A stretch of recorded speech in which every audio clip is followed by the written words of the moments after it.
Assalamualaikum warahmatullahi wabarakatuh. Di video ini saya akan menjelaskan sedikit tentang administrasi dalam kepramukaan atau gugus depan, biasa disebut dengan singkatan GUDEP. Sebelumnya, izin memperkenalkan diri. Nama saya Devi Sevianingrum, NPM 2019 40640597. Video ini bertujuan untuk memenuhi tugas mata kuliah kepaduan yang diampu oleh Bapak Afri Mardiko, Magister Pendidikan. Saya mahasiswa dari Universitas Muhammadiyah Pringsewu, Lampung. Langsung saja, yang pertama, pengertian dari administrasi dalam kepramukaan. Administrasi dalam kepramukaan atau biasa disebut dengan GUDEP. GUDEP adalah kesatuan organik dalam gerakan pramuka yang merupakan wadah untuk menghimpun anggota gerakan pramuka sebagai peserta didik, pembina pramuka, dan majelis pembimbing gugus depan.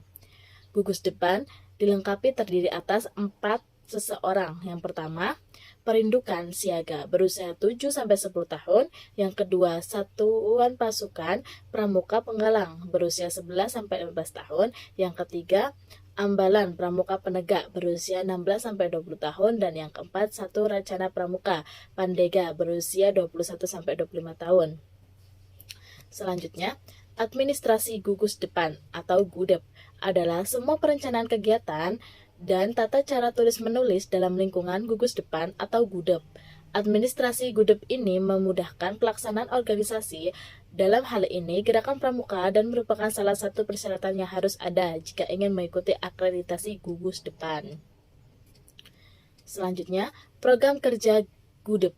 Yang pertama, program kerja tahunan merupakan rencana kegiatan yang menjadi dasar pelaksana kegiatan selama 1 tahun. Prota ini dijabarkan menjadi 3 tahapan, yang masing-masing berlaku selama 4 bulan. Pelaksanaannya dapat dilakukan menurut skala prioritas, mana yang perlu didahulukan sesuai dengan kondisi, takdir, dan lingkungan. Yang kedua, program kerja mingguan, memuat runtutan kegiatan yang akan dilaksanakan pada waktu lain dan rutin.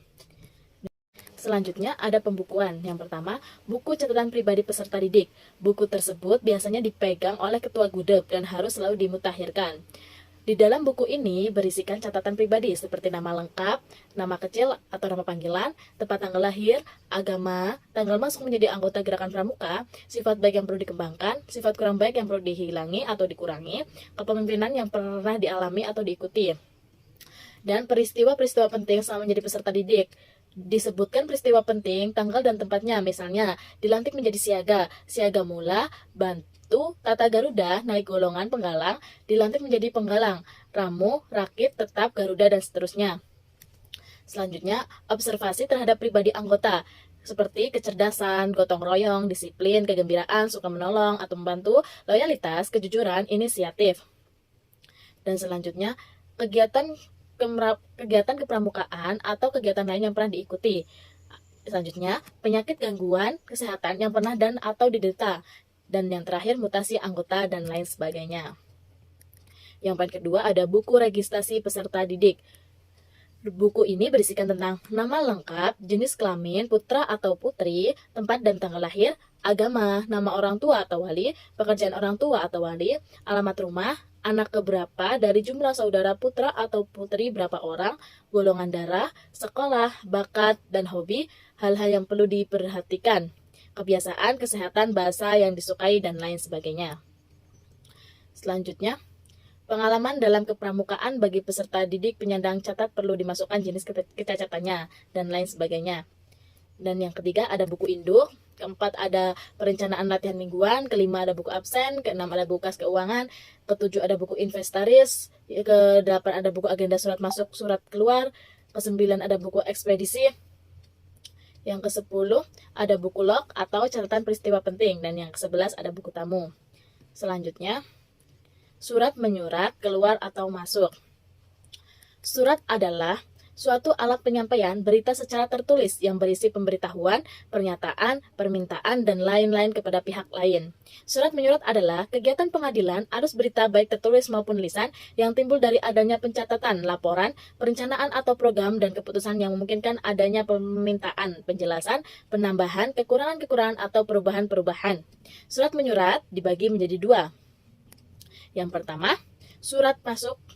Surat masuk adalah semua tulisan-tulisan atau berita-berita yang diterima dari instansi pihak lain yang penerimaannya dipusatkan di sekretariat atau bagian lain yang diberi wewenang untuk tugas itu. Dan yang kedua, surat keluar. Ialah semua tulisan-tulisan yang dikirimkan kepada instansi atau pihak lain yang setiap konsep untuk dilanjutkan kepada pemimpin, disalurkan melalui kepala sekretariat atau sekretaris atau pejabat yang diberi wewenang meneliti. Baik, berikutlah tadi jabaran yang saya dapat jabarkan tentang administrasi gugus depan.